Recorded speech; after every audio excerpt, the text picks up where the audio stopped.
what is this connection between the earthly Jerusalem and the Garden of Eden?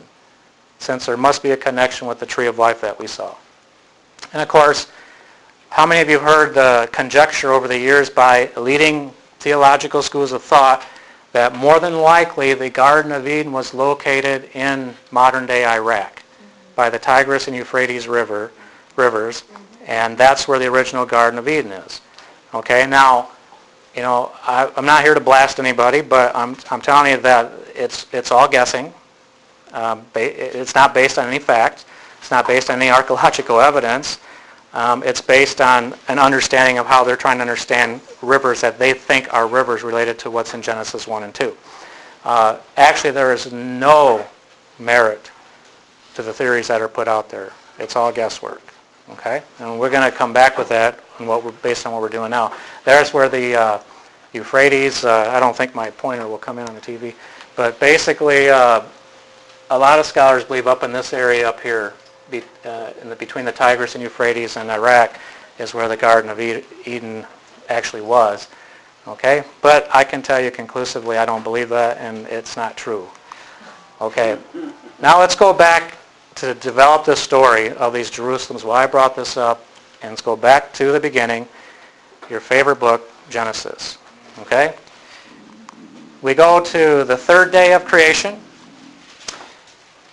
All the vegetation was made, but I want you to focus in on the tree yielding fruit.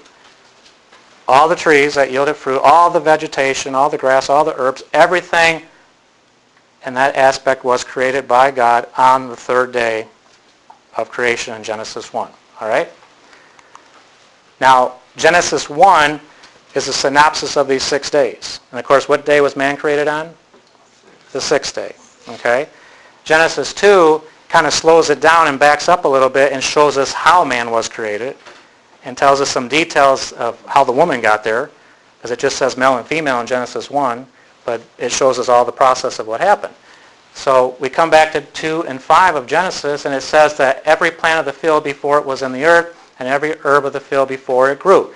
This is referring back to the third day in Genesis 1. All the vegetation, including the trees that bear fruit that we just read, are already created by God in this context of Genesis 2. A couple verses later it says, and then, now it's the sixth day, and the Lord God formed man out of the dust of the ground and breathed into his nostrils the breath of life, and man became a living soul. Okay? All right, now it gets interesting. Okay, you got to follow this. And the Lord God planted a garden. There's the word gan. That's where we get the garden. Eastward. The word eastward here in Hebrew is mikadim, in Eden. Now when you read that, you're thinking that God planted a Garden of Eden in the east, right? That's what you see in English, but if you don't know the Hebrew, you're missing something. Okay, now we're going to focus on mikadim and gan, which is garden, but let's look at the garden word first here. The actual meaning of the Hebrew word translated garden, which is gan, is different than what we understand as a garden in Western thought. In Western thought, we're thinking about, like, outside of our homes, we would think of, we have a little garden outside and planting and stuff like that. But actually in Hebrew, it implies a guarded enclosure which is consistent with the support and supportive of the concept of Jerusalem as the original site of the Garden of Eden. Now remember, what was Adam or man placed in the garden by God for to do? To dress and to keep it.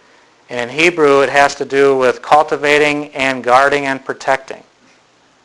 So you see, it's more than just a growing stuff to eat and weeding and stuff like that. It's a guarded enclosure. And even in a Christian source, the theological word book of the Old Testament, it says that gan, or garden, is an enclosure, and it means to defend, put a shield about, or protect. So it's a guarded enclosure that's protected for a specific reason and purpose that's there. And yes, there can be flowers and other things there, but that's the mindset of Western thought of what a garden is. All right, now we come back to that mikadim. Let's go back a couple verses. And the Lord God planted a garden eastward in Eden. Now the word, this is Malbim is an ancient rabbinic source. Mikadim can mean east. Okay, when you say north, south, east, and west, in the context of directions, Mikadim does mean east. However, it also means prior to in chronological order. Okay, and the Jewish people understand this because when you're having a conversation in Hebrew, they know the context you're using it in, and they know if you're meaning like sequence and timing or whether you're talking about the direction of east. Okay? And if you want to really study some deep things, study the ancient aspect of the ancient Semitic languages on how they used the words for directions for different things in their language. It's pretty neat. But what's interesting, according to the Talmud, which is a tractate called Peshakim 54a, it says that Gan Eden, the Garden of Eden, was created prior to the creation of the world. Okay, now that's a new concept you probably never heard before, have you? Now we know that God created the world and everything that's within it, including man. But for a lack of a better way of saying it, did God exist before that? And that's even a bad way to say it because God is greater than that, okay, than the words I use. But according to the understanding of the Hebrew and according to ancient Jewish sources, the understanding of this verse is that God created the Garden of Eden, which the heavenly Garden of Eden is the heavenly New Jerusalem, means that it pre-existed. Or the temple was in New Jerusalem, the temple is in earthly Jerusalem. You see how all that fits together? Moses got a glimpse of it.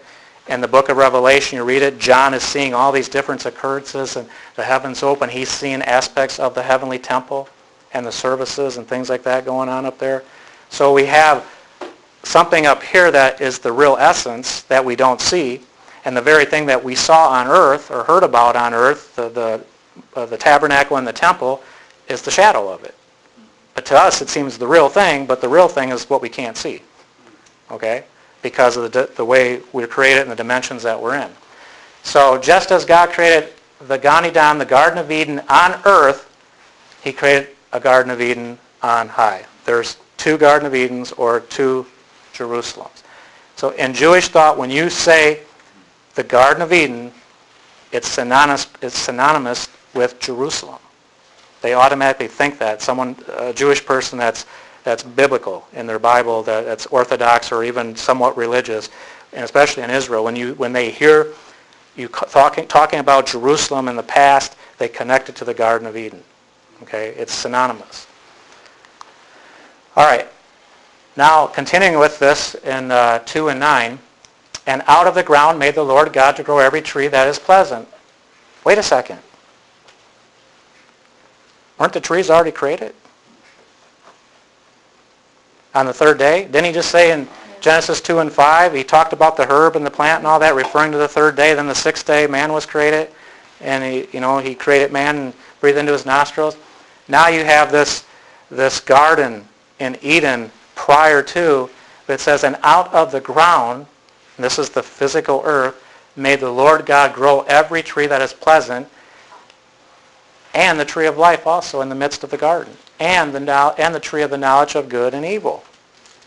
So these trees that were in the garden, including the tree of life and the tree of the knowledge of good and evil, are something different than the trees that were created on the third day. Everybody see that? Okay, these, especially the tree of life we're looking at here, already resided in the heavenly Jerusalem, the heavenly garden that we see that comes down in Revelation 21 and 22. Okay? So the rabbinic sages accepted a concept of the transplanting of the tree of life from the heavenly Garden of Eden into the earthly Garden of Eden.